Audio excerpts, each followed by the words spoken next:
Well, I am excited because debate time is here. I've told everybody before, I've been in this business for 40 plus years. And of course, all of us old time promoters love a shoot. And while I'm sure that at least Kenny Bolin would wink at you if you ask him if it was a shoot, I know it is. I know that the hostility is deep and the jealousy or whatever it is runs deep between Kenny and Jim Cornette. The purpose of the debate is for Kenny, who has been accusing Jim Cornette of everything, maybe even including starting the war with Iraq. And Jimmy has, for the most part, been very silent on these issues. So a debate is a way that I think that we can partially explore the truth. A debate is scored on points. Each of our contestants will have 2 minutes, and they will be awarded 2 points for what I deem is the winner of the point and counterpoint. Profanity will not be tolerated, and it will result in a 1-point deduction. Filibustering will not be tolerated, and it will result in a 1-point deduction. One thing that we want to do, so that it's just not my judgment as to who wins or loses, is the fans that are listening can vote a simple Cornette win or Kenny Bolin win, and record your selection at MySpace, Jerry Jarrett, MySpace account. I flipped a coin before the show started, and Kenny Bolin, of course, they're not right here with me, but Kenny Bolin won the coin toss. So we'll pitch it to Kenny first. You have 2 minutes in which to state one of your accusations. Well, I certainly appreciate your integrity there, Jerry Jarrett. You had the coin toss. I have no idea to know which way that turned up, but obviously you're going to be a fair man in this debate, and I certainly appreciate that. But the first thing that I would like to direct Jim Cornette's way, is he aboard? Is he on? Yeah. Can everybody hear me on this line here? I've got connected now. Can you hear me, Bolin? I can hear you just fine. I can certainly hear you, and it's the worst day of my life. Well, your day's about to get a little bit worse, Jimmy, because the first thing that I want to throw your way, and I must say I'm tickled to finally be on here head-to-head with you, because the first thing I want to throw at you, with Jerry Jarrett as the moderator, is why did you shield me from Jerry Jarrett for 8 years? When you got in, I want to tell just a touch of the story. Oh. When you got in, you promised me that you would have me working with you with Jarrett Welch Promotions within 6 months. 8 years went by, Jimmy. I was still on the outside looking in. I considered myself to be a pretty valuable talent for that show. I never got in. I want you to tell the people why that never happened. Oh, so you'd like me to respond to that, why you never worked for Jerry Jarrett? Thank you.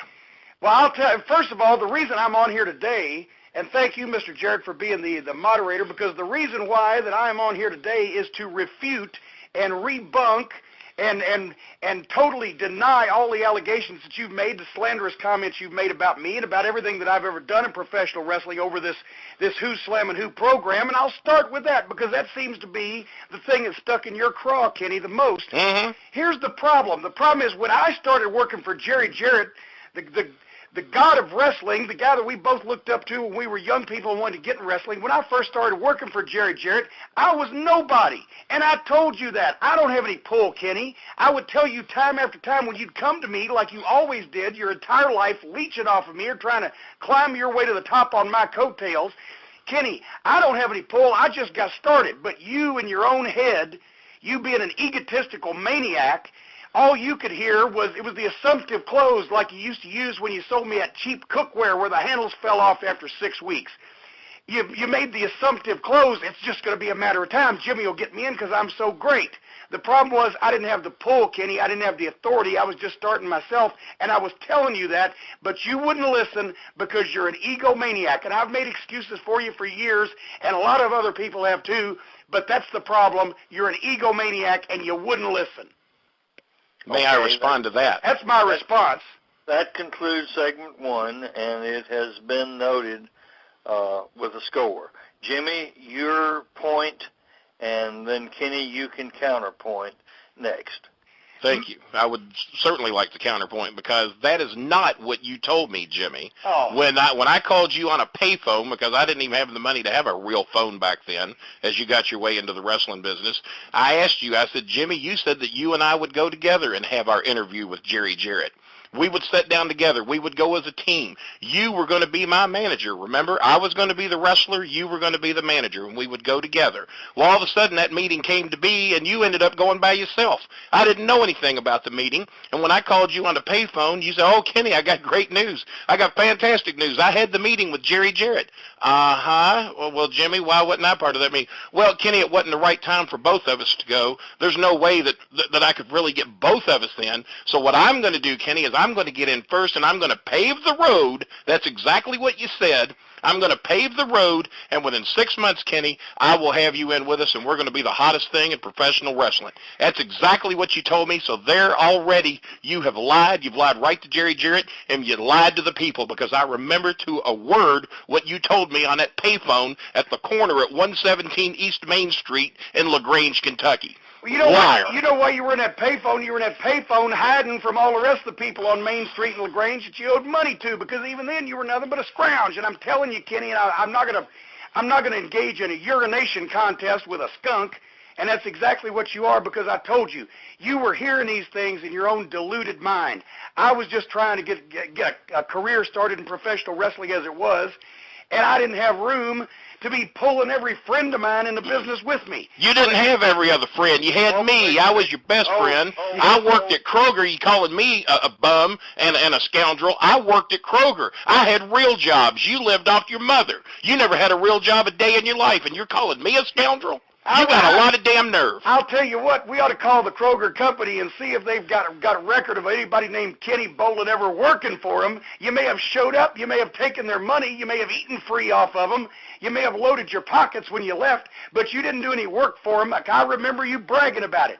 Just like you bragged, Kenny, since the dawn of time that I've known you, all the way back to the first day I met you. At the Oldham County Fair, when I walked up to that booth where you shoot the water in the clown's mouth, and I thought I might like to do that, so I reached in my back pocket to grab my wallet and get some money, and I shook hands with you, Kenny Bolin, and my life has been worse for it for the past 35 years. Well, all I know is I worked at Kroger for 5 years, and if I was bilking them out of so much money and such a lousy employee, why would I have been there for 5 years? You wouldn't know anything about 5 years worth of work if you compiled every day you've worked ever since you've been born. Wait a minute. Let's go back to the moderator, because I'd like to make a point. If it's my turn now, I'd like to address Kenny Bolin something that he could answer. Is it my turn? It certainly is. Kenny Bolin, if I have done all these horrible things to you and to everybody else throughout all my life, throughout the time that I've known you, you've gotten the wrong end of it. Why don't you go ahead and why don't you tell me? Why don't you tell me the first good, decent thing that you have ever done for me? And I'm not just talking about saying, hey, patting me on the back or giving me a compliment. I'm talking about the first good, decent favor you've ever done for me, like when I bought that crummy cookware of yours, which was all a scam. You were selling it out of the trunk of your car just as a way to get through the front door with pretty girls because you couldn't find another way. Or like that time that I invested in that direct marketing scheme. Talk about a Ponzi scheme. Talk about Madoff going to jail. You've got an autographed picture of Charles Ponzi hanging on your bedroom wall. That time I invested in that direct marketing scheme that went south. The times that I've bailed you out financially. Every time you've had some get-rich-quick scheme. And all the times that I've bailed you out, literally, if not figuratively, from trouble that you'd got your butt into by trying to con somebody and take advantage of them. Why don't you tell me the first good, honest, decent thing that you have ever done for me? The first good, honest thing I ever did for you, Jimmy, was being your friend. Because if you look around, you didn't have too many. I took care of you. You had a mouth. You had a temper. You always got frustrated. You would sometimes dabble in things you shouldn't have been dabbling into. And I took care of you, and I showed you the right way to live, and I showed you the proper things to do, and how to get along in life, and how to get along with people. But the further you got away from me, and the deeper you got into the wrestling business, the worse person you became. And you know that for a flat fact. Your mother even told me herself, Kenny, you're the son I wish I had. Your own mother told me that. For heaven's because sake. she knew that I was a class act. And she even yelled at you when you would charge me gas money to come out and pick me up out in LaGrange, Kentucky. You would come out and pick me up and charge me gas money to go to the movies with you. Oh, come on. To go to dinner with you. Wait a minute. Who had the car? Who had get money for gasoline? You were the spoiled little brat who had rich parents who got you a car. I had to go out and get a job and earn my car. Something you wouldn't know anything about. You wanted me to drive all the way from eastern Jefferson County, Kentucky to northern Oldham County, Kentucky to pick you up and then transport you to southern Jefferson County, Kentucky. Gas was 57 cents a gallon, for crying out loud. Yeah, well, this was there was a lot of things that were cheap. And that's the point. That's the point. I heard what he said. Oh yeah. That's the point, Jerry. There were a lot of things back then cheaper, too. The point is, just like always, you wanted me to drive 70 miles round trip to haul your big butt around on the theory, on the principle, because you were such an egomaniac that I would enjoy being in your presence, Kenny. And as much as you like running your mouth and getting in trouble, I was the one that had the physical attributes to get you out of trouble. If people ran their mouth, I stepped up in front of you and made sure people didn't kick your butt on a daily basis. You always didn't have wrestlers around you to protect you. When there was ever a cross word uttered between us and anybody, I would look around and all I'd see of you was your elbows and your shoe soles as you were taking off running from a fight and leaving other people to clean up what your mouth had instigated. If you ever saw me running, it was because I was an athlete and because I could actually do a few things in the wrestling business, and all you ever had a prayer to do was manage. I actually had a shot in the wrestling business back then. Hey, as a matter of fact, the only time I've seen you running lately is when the dinner bell goes off, and even then you have to flap your arms so I can tell whether you're rolling or walking. Well, we ain't talking about lately. We're talking about the 8 years that you prevented me from working for Jerry Jarrett because you were scared, you were jealous, and one other thing. Oh, boy, I'll be glad when it's my turn because I got something else I want to bring up. Calm down, Kenny. I fear for your congestive heart failure because the thing you haven't addressed the points that I made a minute ago, which was name one good, decent, honorable thing at favor that you've ever done for me after you built me financially. You've used. Here's another reason. I wasn't protecting you from Jerry Jarrett. I was protecting Jerry Jarrett from you because just like always, every promoter I've worked for in a professional wrestling business, you've always been all over me. Hey, introduce me to so-and-so. Hey, introduce me to so-and-so because you realized they had some money and you wanted to go after it. You had a beeline set straight to their pocket in some way or another, and you were going to embarrass me along the way in the process and probably get me fired. Well, and that's another reason why I wasn't going to bring you into any business situation. Well, Dennis Corluza ain't with us anymore, and anything that happened between me and him is our business, and you had no business being involved in it anyway, sticking your nose in trying to find out the details of our business affairs. And as far as me and you go, talking about the Ponzi scheme, I told you that there was a risk when you invested the $25,000, that the video yearbook may or may not work, and if you would use your celebrity to put behind it and spread it all over North Carolina and maybe get Ric Flair involved, that this thing would work. But your lazy ass wouldn't come and help me with it. You wanted me to do it all by myself, and the company failed because you wouldn't back it up with your celebrity like you said you would do. Jerry, I'd just like to point out that he uttered a profanity, and also... I did not. I referred to you as the back end of a mule. I do not use profane language. And also, I don't recall you beating it to death how much of a risk there was, as much as telling me about how that you had to pay your sister June's medical bills with the proceeds, and if I didn't help you out, you didn't know where the money would come from. That's what I remember. It was in the small print. All right, let me ask, because this is, I think, a critical point in the debate. I think he went over the 2 minutes, too.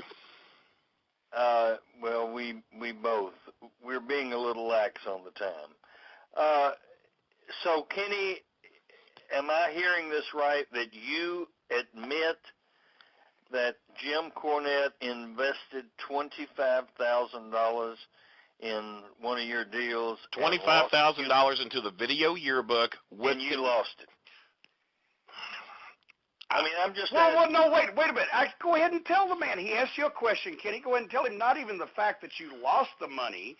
It's the fact that you used all that money to buy all this video equipment, audio equipment, accessories. You to start can't this have big the business. video yearbook without expensive video equipment, But then- Jimmy. I told you going into it. In the process of buying all that stuff, when you started traveling around trying to meet all these young high school girls that you were going to They were the ones that could get me into high school. Yeah, exactly. They could have got you in jail, too, with what you were after. And the point is, you bought all the equipment, but when it came time for it to pay for your sister June's medical bills, I heard all about. She was very sick. The point is, after you got run out of a few high schools for reasons that you still have not fully explained to me almost 30 years later, all of that equipment suddenly disappeared. I didn't hear from Kenny Bolin. I was on the road with Jim Crockett Promotions at that point, and I didn't hear from Kenny Bolin for about 4 months. And when I finally heard from you, what did you say? You said, well, you know, I accidentally left my door open in my car, and somebody took all that equipment, and I don't have any insurance.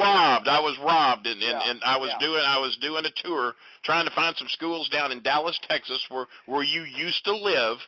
And I thought maybe your fame down there would actually get us in a door or two. Yeah, and that's another thing, following me around where I used to live when I moved from one territory to another, and you going to where I used to live and trying to get my deposits back, my refunds back. That's something we'll talk about that. Well, that's found money. You left it behind. Somebody had to get it. Well, who better than your best friend? Yeah, I can't believe you'd get hot about that. I'd only been out of the apartment for a day and a half. I didn't. Oh, never mind. You never showed me any signs that you were ever coming back.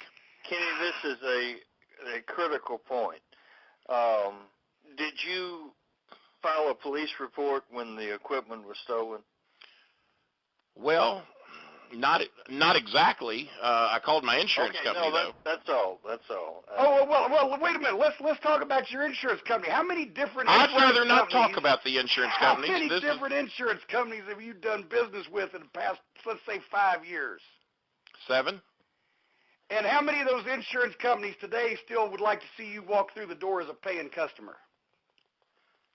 The one I'm with right now? I say, okay, yeah, well, we can talk about the insurance forms, but the fact of the matter is, Kenny, ever for the past couple of years, and what really clinched it, and I've talked about it on this radio program before, when I got sideways with John Laurinaitis and the WWE, and you went to John Laurinaitis, when I had to blow up with him, and I'm sitting in the house, and I'm not involved in Ohio Valley Wrestling, you didn't wait a week till you went to John Laurinaitis, and instead of supporting me, your old friend, you said, hey, I can be the booker of OVW. I could do Jim Cornette's job. Hell, I was giving him all of his ideas anyway.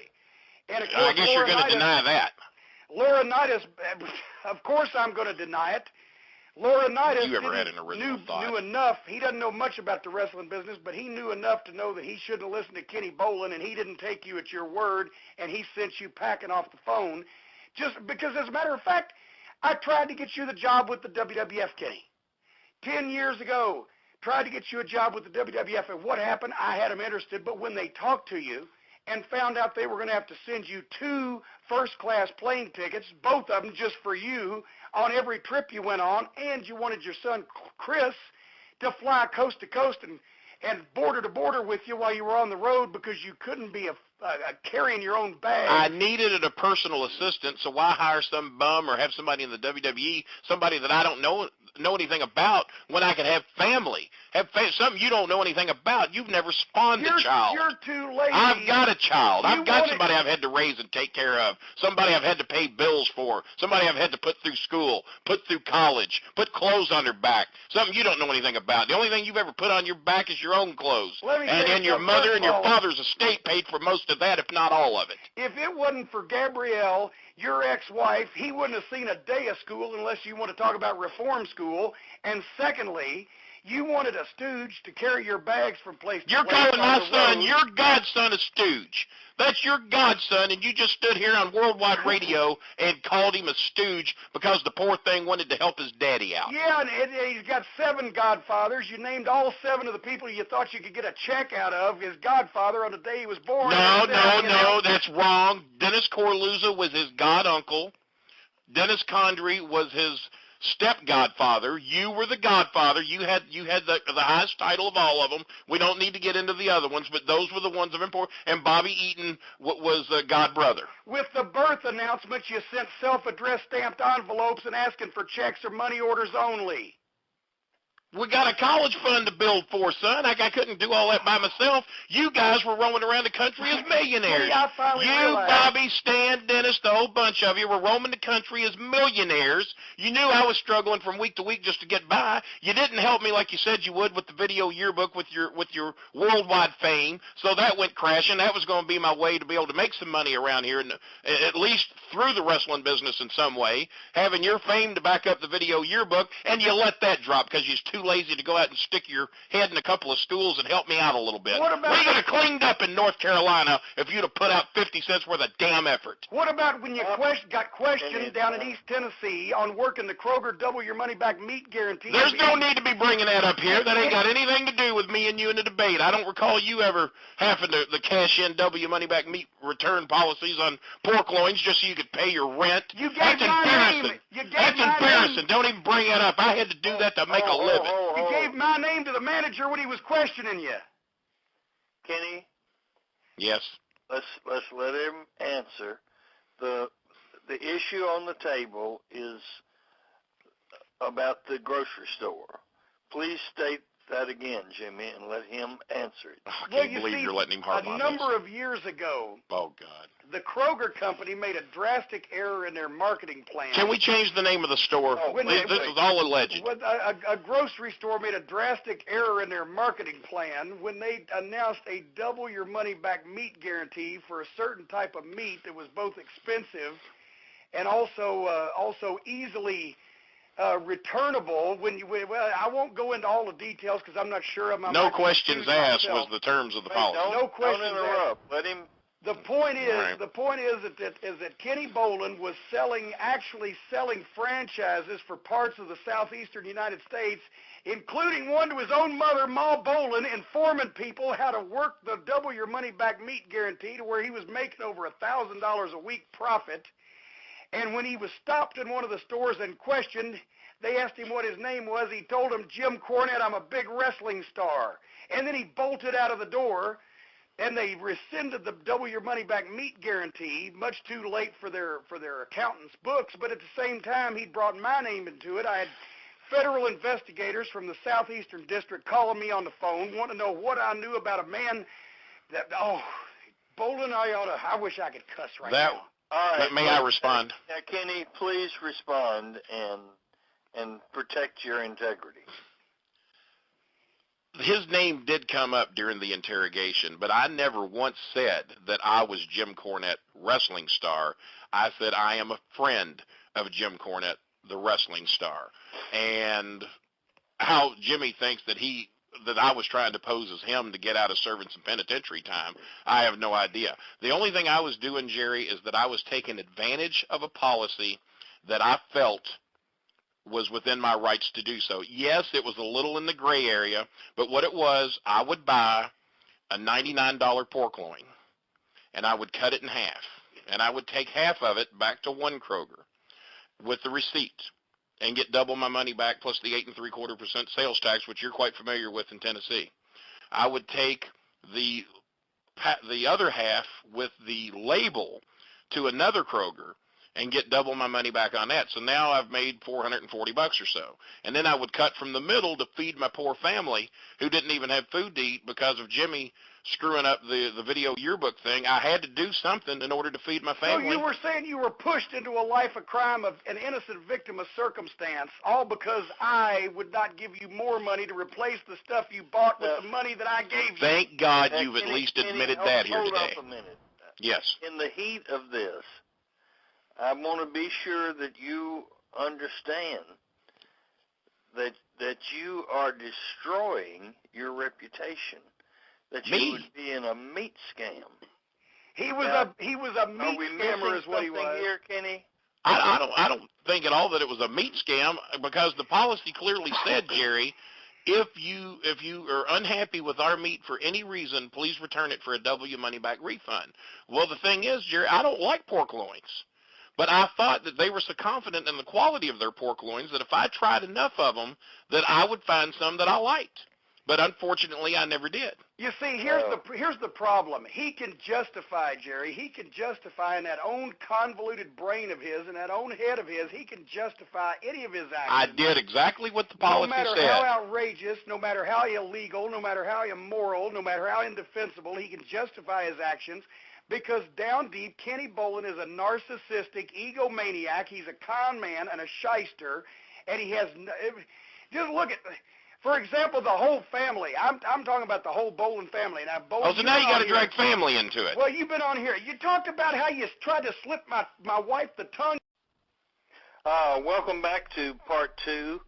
I've lived down here in Franklin, Tennessee, and right down the road from me is a huge hot air balloon facility, and we're constantly having balloons go over us. I would think that with us exceeding our allotted time, that our 2 guests today would qualify as hot air balloon specialists.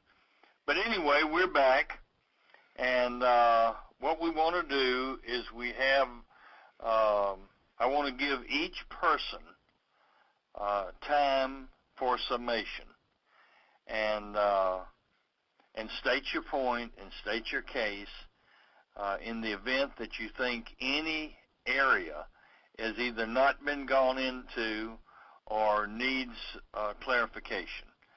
Kenny, we'll let you start. Well, first of all, I think that I've made my point very clear here tonight. I think I've made everything, and plus a lot of the things that Jimmy has said about me, by the way, are allegedly. A lot of the things he's mentioned were never proved. Yeah, they got Capone on tax evasion too, pal. This is supposed to be my time. That's a deduction. All right. That's a deduction. But the point I'm trying to make is God knows how many millions of dollars that Jimmy Cornette has made in the business. He had to have eventually gotten secure in his own position in the wrestling business that it would have been okay to have brought me in. I heard him say out of his mouth that he's the one that brought me into Ohio Valley Wrestling. That is a lie. I was in Ohio Valley Wrestling 2 years before Jimmy ever got there, and the only thing Jimmy did for me when he got to Ohio Valley Wrestling was fire me from the broadcast booth, because that's what I was doing. I was the announcer 2 years before Jimmy got there. Jimmy, on the other hand, was up in the WWE, and when he got a little opportunity to do some announcing for WWE television, he was removed and replaced by Shane McMahon. Now, I don't know how many matches Shane McMahon called after he replaced Jimmy, but how bad you got to be replaced by Shane McMahon. He's been hanging on by a thread with TNA. He's I don't even think Jimmy really even still works for TNA. He hadn't been seen in 6 or 8 weeks ever since Mick Foley got there. So I'm not even sure that he really still has a job there. Every company that Jimmy ever worked for went out of business or folded, except for the WWE, who got rid of him just in time, and like I said, TNA, who's probably hanging on by a thread, and I'm not even sure that Jimmy still works there. All I ever asked for Jimmy to do is, once he got in, was throw me a bone, make it a little easier for me to be able to get into the business. I'm a very talented individual. Heck, Jimmy, I taught you most everything that you know. So why not help the guy who helped you? That is all I ever wanted. That's all I ever expected. None of this other stuff needed to be brought up because I had to do what I had to do to make a living. I had a wife. I had a child. I had family. I got other members of my family who have not been so fortunate. And a lot of the things I've done I haven't been particularly proud of, but I felt it's what I had to do to be able to feed everybody and to be able to make a living. Because instead of being a millionaire in the wrestling business like you, I had to do the best I could other ways. Well, have you finished? Is it time for my rebuttal now? Yes, it's your turn, Jimmy. Because first of all, let me ask you a couple quick questions, Kenny Bolin. Where did your mother live until last summer? And where did she live? Where did she live physically in the world until last summer? LaGrange. Oh. Well, she lived with you, didn't she? Yeah. And how was she informed? I told you I had family members I had to take care of. Yeah, I'm illustrating how you take care of your family. How was she informed that she was no longer welcome to live in your home? Email while she was visiting her mother, Grandma Bolin, 89 years old in St. Petersburg, Florida. You waited till your own mother left the house. You got her a Greyhound bus ticket to St. Petersburg, Florida, and then emailed her to tell her that you had rented her room to a wrestling school student and she couldn't come back. That was a business investment. My mother is on a fixed income. I just wanted to illustrate how you take care of your family. My mother was on a fixed income. I have a son living here too, and we had a family to raise here. You charge him rent to live in the basement, and to make extra money, you pay him $25 a month to clean out the cat boxes. Sacrifices had to be made. Anyway, I didn't want to sacrifice my mother, but she was only paying $180 a month. This is my rebuttal. The wrestling student paid $490. Now, what would you do? Point is, I'll gear back here a little bit because, folks, I'm going to make my summation to the people. I want to plead my case because now that you have heard Kenny Bolin called on some of the facts that only somebody who's known him for 35 years and known him well would know, I think you see what type of a person that Kenny Bolin is. A family man. At first, he can be charming. He can be funny. You can kind of get to like him. We were friends for a long time, but over a period of years where I was constantly embarrassed, where I was constantly hounded, where I was constantly had the touch put on me for money or for help in some way or another without ever anything coming back the other way. And finally, a few years ago, when he tried to undermine me with John Laurinaitis, I saw what Kenny Bolin was really all about. He's an egomaniac that is only out for himself. He's a crook, a shyster, a con man, a fleece artist, a flim-flammer. He's a carpetbagger. And I'm telling you, you don't believe anything Kenny Bolin says, even if he's got proof that his tongue has been notarized. That is my summation. You have been lying about me, Kenny Bolin, because you are mad, because I finally saw through you, and you can't attach yourself to me like a leech anymore. You know what a leech is. It's a small, lowly creature that can't exist on its own, so it has to stick something in to a warm-blooded living creature and suck all the life out of that creature and then move on to the next patsy. And that's exactly what you are, Kenny Bolin. And everybody in Louisville knows it because now what are you doing? The Bolin Foundation. The Bolin Foundation, where you are soliciting donations on the Internet at every street corner in Louisville for your foundation. Which you've never contributed a dime to. For your foundation trying to help troubled teenage girls, Kenny. You're a 48-year-old man, and you're running around with these teenage girls that you're counseling. I'm a father figure. You're a Grizzly Smith is what you are, I'll tell you that right now. Yeah, that got you, didn't it? Point is, you, Kenny Bolin, are without doubt... You are without doubt the lowest form of human life imaginable, a gum-bumping sack of snake feces, and today I have shown you up for what you really are. But you know what? Now you're done with me, Kenny. You're done with me. You've done this debate, and now you're done with me, aren't you? I think that it's pretty clear who the winner is here with all the foul language you've spelled out and all the lies I've pinned you into. So I think without a doubt we know who the winner is. So now you can just go on about your business on the bowling alley and you don't have to deal with Jim Cornette anymore, right? Well, all I know is you wanted me to support you when you left Ohio Valley, when you had your problems with Laurinaitis. If I had supported you and got behind you at every company you had left and everybody you ever got hot at, I sure as hell would have never got a day's work in the wrestling business. That's for damn sure. Well, I'm just glad to see that you're so excited now that this debate is finally over with, and that you don't have to put up with me anymore because there's something you don't know. Jerry, you can shut him up now and go ahead and declare me the winner if you want. No, there's something you don't know. What? Win, lose, or draw in this debate, win, lose, or draw, Tommy Fierro, for giving you a format, for giving you a platform to spout your accusations against me. And part of the settlement I made with Tommy Fierro, it wasn't just about this debate today face-to-face. Starting in 2009... Yeah, he said he dangled a bone in front of you. What did he dangle? Starting in 2009, you're not going to be on this program spouting your lies and spouting Yeah, I am. I was told if I did this debate, I kept my radio show, so I got news for you. I will be here. You're going to be on here, all right, but you're not going to be on here lying and spouting inaccuracies and propaganda without somebody to call you on it. I'll say what I want. As part of the settlement, Kenny, Tommy Fierro is giving me, Jim Cornette, my own segment on on Who's Slamming Who Oh, in 2009, and I'm going to be here every week to make sure that when you lie to people, somebody calls you on it. When you try to con people, somebody calls you on it. When you try to take people's money and their livelihoods away, somebody's here to tell people, hey, Kenny Bolin is just yanking your chain. Don't listen to him for a second. Cornette's commentary in 2009 is coming to Who's Slamming Who, and any time, Kenny Bolin, you try to persecute some other innocent person like myself, I'm going to be here to make sure everybody knows what your game is, pal. So, your little scam is coming to an end. So in other words, you and Fierro have been in on this all along. You threatened to take my show away from me to get me to do the debate. I do the debate, go in and give a week's worth of charity time to Wolfie Sanderson up in Nashua, New Hampshire. I come on here, do the show, slam your ass. You know damn well I beat you in this debate.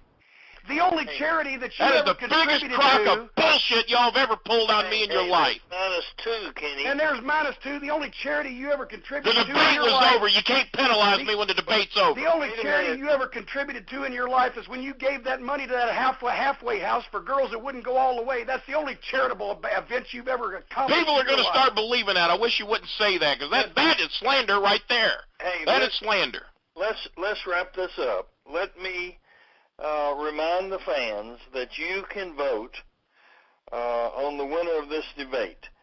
And this concludes the debate between Jim Cornette and Kenny Bolin. And stay away from anything named the Bolin Foundation, people. It's a Ponzi scheme. It's a scam. It ain't a Ponzi scheme. I actually try to do some good. Wait a minute.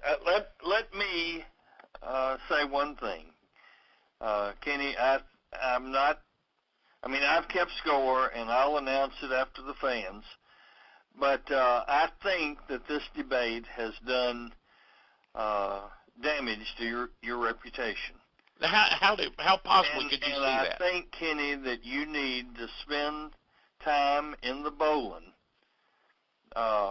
show over the next couple of weeks, because I'm sure that the pressure and your nerves did not allow you to answer adequately, because some of the things, like the meat scam, is just unacceptable. Jerry, that was And well, wait, 20 years ago. I hope You're because passing judgment on me on something I did 20 years ago in a desperate state of life that he created. You that I really liked Rush Limbaugh, and then here. Hey, Rush Limbaugh became a drug user, right? I'm better than Limbaugh. I've never done drugs.